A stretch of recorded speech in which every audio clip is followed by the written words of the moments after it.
American നഗരത്തിന്റെ സൗഭാഗ്യങ്ങൾ ഉപേക്ഷിച്ച് ക്നാനായ സമുദായത്തിന്റെ വിസിറ്റേഷൻ സന്യാസിനി സമൂഹത്തിൽ സന്യാസിനിയായ സിസ്റ്റർ അലീസയുടെ ദൈവവിളി അനുഭവം ഈ ആഴ്ചത്തെ ചർച്ച് ബീറ്റ്സിന്റെ പ്രേക്ഷകരിലേക്ക് എത്തിക്കുന്നു.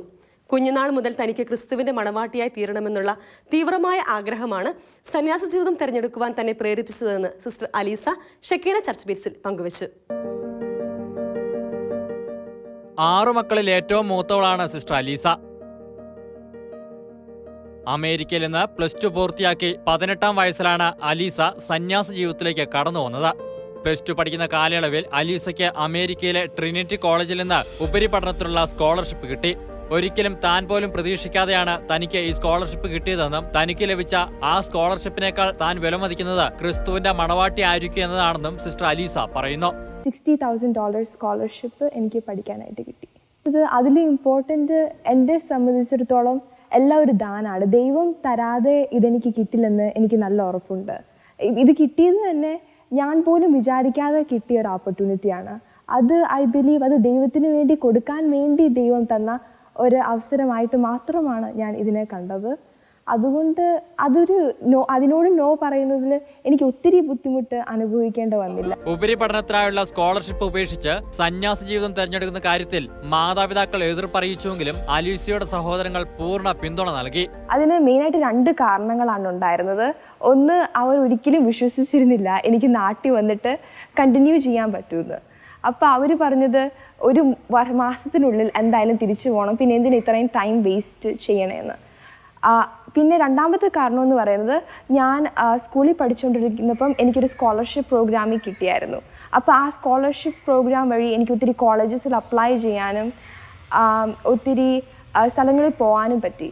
അപ്പം ആ സ്കോളർഷിപ്പ് പ്രോഗ്രാമിലൂടെ ഞാൻ കോളേജസിൽ അപ്ലൈ ചെയ്തപ്പം എനിക്ക് $60,000 സ്കോളർഷിപ്പ് ഒരു യൂണിവേഴ്സിറ്റി, ട്രിനിറ്റി യൂണിവേഴ്സിറ്റി, കനഡിക്കറ്റിലെ ട്രിനിറ്റി യൂണിവേഴ്സിറ്റിയിൽ നിന്ന് കിട്ടി. അപ്പം ഈ ഒരു ഓപ്പർച്യൂണിറ്റി കളയാൻ അവർക്ക് ഒട്ടും താല്പര്യമില്ലായിരുന്നു. ഇത് പോയാൽ പിന്നെ ഒരിക്കലും ഈ ഓപ്പർച്യൂണിറ്റി തിരിച്ച് കിട്ടുമെന്ന് വരികയില്ല. സോ അത് കാരണം അവർക്ക് ഇത് നാട്ടിൽ എനിക്ക് നിൽക്കുക പോലും എന്ന് ഉറപ്പില്ലാത്ത ഒരു സിറ്റുവേഷനിലേക്ക് ഈ ഒരു ഓപ്പർച്യൂണിറ്റിയും കളഞ്ഞിട്ട് അവർക്ക് വിടാനായിട്ട് ഒട്ടും ഇഷ്ടമല്ലായിരുന്നു. സിബ്ലിങ്സ് ആക്ച്വലി ഈ ഒരു പ്രോസസ്സിലൂടെ കടന്നു പോയപ്പോൾ എന്നെ ഏറ്റവും കൂടുതൽ സപ്പോർട്ട് ചെയ്തത് എൻ്റെ സിബ്ലിങ്സ് ആയിരുന്നു. എസ്പെഷ്യലി എൻ്റെ സിസ്റ്റേഴ്സ് 2 പേര്, ഏഞ്ചലീന ആൻഡ് അലക്സിസ്. അവരാണെങ്കിൽ അവിടുത്തെ ഒരു കൾച്ചറിൻ്റെ ഇതനുസരിച്ച് അവർക്കും ആ ഒരു ഐഡിയോളജിയാണ് നമ്മുടെ ലൈഫിനെ കുറിച്ച് നമ്മളാണ് തീരുമാനിക്കേണ്ടത്. അപ്പം ഇതിൽ അവർ എന്നെ ഒത്തിരി സപ്പോർട്ട് ചെയ്തു. ഞാൻ എസ്പെഷ്യലി ഇന്ത്യയിൽ പോകണമെന്ന് പറഞ്ഞപ്പോഴും ഈ ഒരു ചാലഞ്ച് ഏറ്റെടുക്കാനും അവരെനിക്ക് ഒത്തിരി പ്രേരണയും ഇൻഫ്ലുവൻസും ഒക്കെ നൽകി. അലീസയ്ക്ക് 6 വയസ്സുള്ളപ്പോഴാണ് അലീസയുടെ കുടുംബം അമേരിക്കയിലേക്ക് ഇമിഗ്രേറ്റ് ചെയ്തത്. 1-ാം ക്ലാസ് മുതൽ 12-ാം ക്ലാസ് വരെ സിസ്റ്റർ അലീസ അമേരിക്കയിലാണ് പഠിച്ചത്.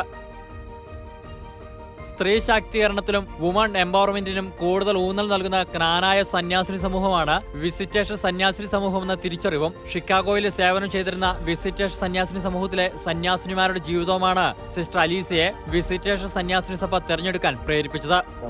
അപ്പോൾ അതിലെ വുമൻ എംപവർമെന്റ് ബേസ് ചെയ്തിട്ടുള്ള കാരിസം എന്നെ ഒത്തിരി സ്ട്രൈക്ക് ചെയ്തു. കാരണം എനിക്ക് സ്ത്രീ ശാക്തീകരണം, ഫെമിനിസം എനിക്ക് ഒത്തിരി ഇഷ്ടമുള്ള ടോപ്പിക്കായിരുന്നു. അപ്പം ഇതിൽ എംഫസിസ് കൊടുക്കുന്ന ഒരു കോൺഗ്രിഗേഷനിൽ ചേരുക എന്നത് എനിക്ക് ആ സമയം ഐഡിയ ഒത്തിരി ഇഷ്ടപ്പെട്ടു.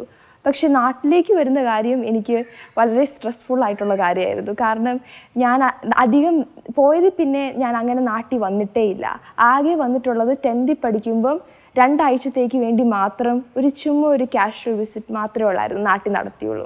16 വയസ്സിൽ 15 വയസ്സിലാണ് പിന്നെ നാട്ടിൽ വരുന്നത്. അത് 2 ആഴ്ചത്തേക്ക് വേണ്ടി മാത്രം.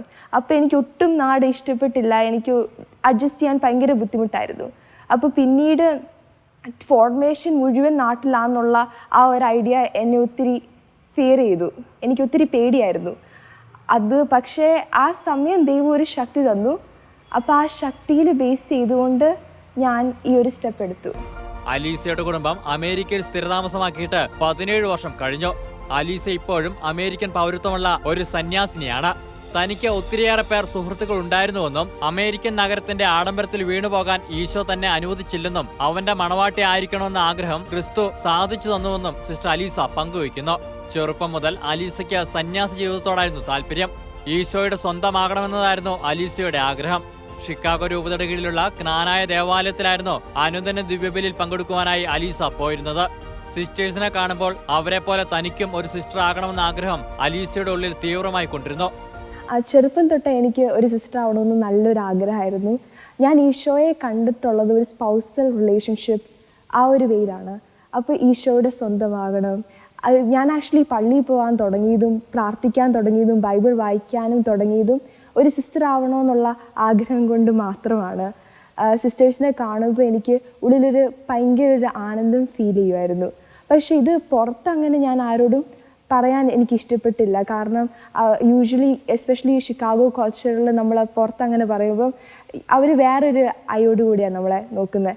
അത് കാരണം ഞാൻ പുറത്ത് ഇങ്ങനെ പള്ളിയിൽ എപ്പോഴും പോവുമെങ്കിലും എക്സ്ട്രാ റിലീജിയസ് ആയിരുന്നെങ്കിലും ഇങ്ങനെ സിസ്റ്റർ ആവണമെന്ന് ഞാൻ അങ്ങനെ ഒരു ഏജിൽ പറഞ്ഞിട്ടില്ലായിരുന്നു. ഈ യുവ സന്യാസിനിയുടെ ദൈവവിളിയിൽ തങ്ങൾ ക്നാനായ സമൂഹം മുഴുവൻ സന്തോഷിക്കുന്നുവെന്നും ഈ വിളിയെ വളരെ ആഴപ്പെട്ട വിളിയായി താൻ മനസ്സിലാക്കുന്നുവെന്നും വിസിറ്റേഷൻ സന്യാസിനി സമൂഹത്തിന്റെ സുപ്പീരിയർ ജനറൽ സിസ്റ്റർ കരുണ പങ്കുവച്ചു. ഈ കൊച്ചിൻ്റെ ദൈവവിളിയിൽ ഞങ്ങൾക്ക് ഏറെ പ്രതീക്ഷയാണുള്ളത്. കാരണം ക്നാനായ സമൂഹം ഒരു മൈഗ്രേറ്റഡ് ജനതയാണ്. അപ്പോൾ ഞങ്ങളുടെ ആൾക്കാരെല്ലാം തന്നെ ഇന്ന് വിദേശ രാജ്യങ്ങളിൽ, അമേരിക്കയിൽ, ഓസ്ട്രേലിയ അങ്ങനെ തുടങ്ങിയ എല്ലാ വിദേശ രാജ്യങ്ങളിലും ശുശ്രൂഷ ചെയ്യുന്നുണ്ട്. അപ്പോൾ ഈ ദൈവവിളി വളരെ ആഴപ്പെട്ട ഒരു ദൈവവിളിയായിട്ടാണ് എനിക്ക് മനസ്സിലാക്കാൻ സാധിക്കുക. അതുകൊണ്ട് ഈ സഭയെ പ്രത്യേകമായിട്ട് ക്നാനായ സമുദായത്തെ സമ്പന്നമാക്കുവാനായിട്ട് ദൈവവിളികൾ കൊണ്ട് സമ്പന്നമാക്കുവാൻ ഈ അലീസയുടെ ദൈവവിളി ഏറെ പ്രചോദനമാണെന്നാണ് ഞാൻ വിശ്വസിക്കുന്നത്. അമേരിക്കയിലെ ആ സംസ്കാരത്തിൽ നിന്നും ഈ കേരളത്തിൻ്റെ തനിമയിലേക്ക് പറിച്ചു നടപ്പെട്ടപ്പോൾ അലീസയെ സംബന്ധിച്ച് കുറേയേറെ ത്യാഗങ്ങൾ ഏറ്റെടുക്കേണ്ടി വന്നിട്ടുണ്ട്. അതെല്ലാം നല്ല മനസ്സോടെ വളരെ സന്തോഷത്തോടെ ഏറ്റെടുക്കുവാനും അലീസയുടെ ഒപ്പമുള്ള ഗ്രൂപ്പിനോട് ചേർന്ന് ഒരു പ്രത്യേകതകളും ആഗ്രഹിക്കാതെ അവരോടൊത്ത് എല്ലാ കാര്യത്തിലും താതാത്മ്യപ്പെട്ടു പോകാൻ അലീസ ഒരുപാട് പ്രയത്നം നടത്തിയിട്ടുണ്ട്. സന്യാസിനിയായി എവിടെ ശുശ്രൂഷ ചെയ്യാനും അലീസയ്ക്ക് യാതൊരു കുഴപ്പവുമില്ല. അത് ഇന്ത്യ ആയാലും ഇന്തോനേഷ്യ ആയാലും ക്രിസ്തുവിന്റെ സുവിശേഷം താൻ ആയിരിക്കുന്നിടത്ത് പ്രചരിപ്പിക്കുന്നതാണ് സിസ്റ്റർ അലീസയുടെ ആഗ്രഹം. ഇപ്പോൾ പിറവത്തുള്ള ക്നാനായ കത്തോലിക്ക ദേവാലയത്തിൽ കമ്മ്യൂണിറ്റി എക്സ്പീരിയൻസ് ചെയ്യുകയാണ് സിസ്റ്റർ അലീസ. ഈ ജീവിതത്തിൽ അലീസ സന്തോഷവതിയാണ്. മരിക്കുന്നതുവരെ ഈ സഭാവസ്ത്രത്തിൽ ക്രിസ്തുവിന്റേത് മാത്രമായി മാറണമെന്നുള്ള ആഗ്രഹവും പ്രാർത്ഥനയുമാണ് അലീസയ്ക്കുള്ളത്. ദൈവം എനിക്ക് തന്ന ഏറ്റവും വലിയ ദാനമാണ് എൻ്റെ സമർപ്പിത ജീവിതം എന്ന് പറയുന്നത്. അപ്പോൾ ഈ സമർപ്പിത ജീവിതത്തോട് ഇപ്പം I M so happy in this life. ആ ഹാപ്പിനെസ് ജീവിത അവസാനം വരെ, അവസാന ശ്വാസം വരെ ഈശോയുടേതായി ഈ സഭാവസ്ത്രം ഇട്ട് മരിക്കുവാൻ വേണ്ട കൃപയ്ക്കായി ഇത് മാത്രമാണ് എൻ്റെ പ്രാർത്ഥനയും എൻ്റെ ആഗ്രഹവും. അലീസ അമേരിക്കയിൽ നിന്ന് വന്നതാണെങ്കിലും ഒരിക്കലും അതിന്റെ ഒരു ജാട ഉണ്ടായിരുന്നില്ലെന്നും പ്രാർത്ഥനയിൽ അധിഷ്ഠിതമായ ഒരു ജീവിതമായിരുന്നു aleesa നയിച്ചിരുന്നതെന്നും അലീസയുടെ novice mistress sister Jesme പങ്കുവച്ചു. അലീസ അമേരിക്കയിൽ നിന്ന് വന്നതാണെങ്കിലും അമേരിക്കയിലെ ആ ഒരു കൾച്ചർ രീതികളൊക്കെ അലീസയ്ക്കുണ്ടെങ്കിലും ആ ജാടയൊന്നും അലീസയ്ക്കില്ല. പക്ഷേ അലീസ ഞാൻ 2 വർഷം നോക്കിയപ്പോൾ എനിക്ക് മനസ്സിലായി അലീസ വളരെ സിമ്പിളാണ്. ആ കൾച്ചറൊക്കെ ഉണ്ടെങ്കിലും അലീസ ഈ കൾച്ചറുമായിട്ട് പൊരുത്തപ്പെട്ടു പോകാൻ അവൾ അതീവ ശ്രദ്ധ പുലർത്തിയിരുന്നു, താല്പര്യം പുലർത്തിയിരുന്നു. പ്രത്യേകിച്ച് അവളുടെ പ്രധാനപ്പെട്ട ഒരു ഇൻറ്റൻഷൻ ഒരു നല്ല സിസ്റ്റർ ആകുക എന്നുള്ളതായിരുന്നു. അലീസ നല്ല പ്രാർത്ഥിക്കുന്ന ഒരു വ്യക്തിയാണ്. 2018 ജൂണിൽ സന്യാസ ജീവിതത്തിലേക്ക് കടന്നു വന്ന അലീസ 4 വർഷത്തെ പരിശീലനം പൂർത്തിയാക്കി 2022 മെയ് 14 കോട്ടയം അതിരൂപത മെത്രാപ്പോലീത്ത മാർ മാത്യു മൂലക്കാട്ടിന്റെ മുഖ്യ കാർമ്മികത്തിൽ നടന്ന പ്രാർത്ഥനാ ശുശ്രൂഷ മധ്യയാണ് സഭാവസ്ത്ര സ്വീകരണവും തന്റെ ആദ്യ വ്രത വാഗ്ദാന സ്വീകരണവും നടത്തിയത്. ഞങ്ങളുടെ കർത്താവേ, ഞങ്ങളുടെ ദൈവമേ, സന്യാസ ജീവിതത്തിന്റെ അടയാളമായി ഈ കന്യകമാർ ധരിക്കുവാൻ പോകുന്ന ഈ സഭാവസ്ത്രത്തെ ആശീർവദിച്ച് പൗത്രീകരിക്കണമേ.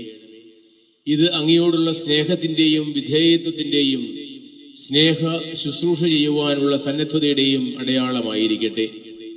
സുവിശേഷ ചൈതന്യം പുലർത്തി എപ്പോഴും എല്ലായിടത്തും അങ്ങേക്ക് സാക്ഷ്യം വഹിച്ച് സ്വർഗരാജ്യത്തിൽ മഹത്വത്തിന്റെ അങ്കി അണിയുവാൻ ഇവർക്കിടയാകട്ടെ. പ്രാർത്ഥനയോടെ സന്യാസ ജീവിതത്തിൽ മുന്നേറുന്ന അലീസയ്ക്ക് പൂർണ്ണ പിന്തുണയും പ്രാർത്ഥനയും നൽകി സഭാ അധികാരികളും ഒപ്പമുണ്ട്.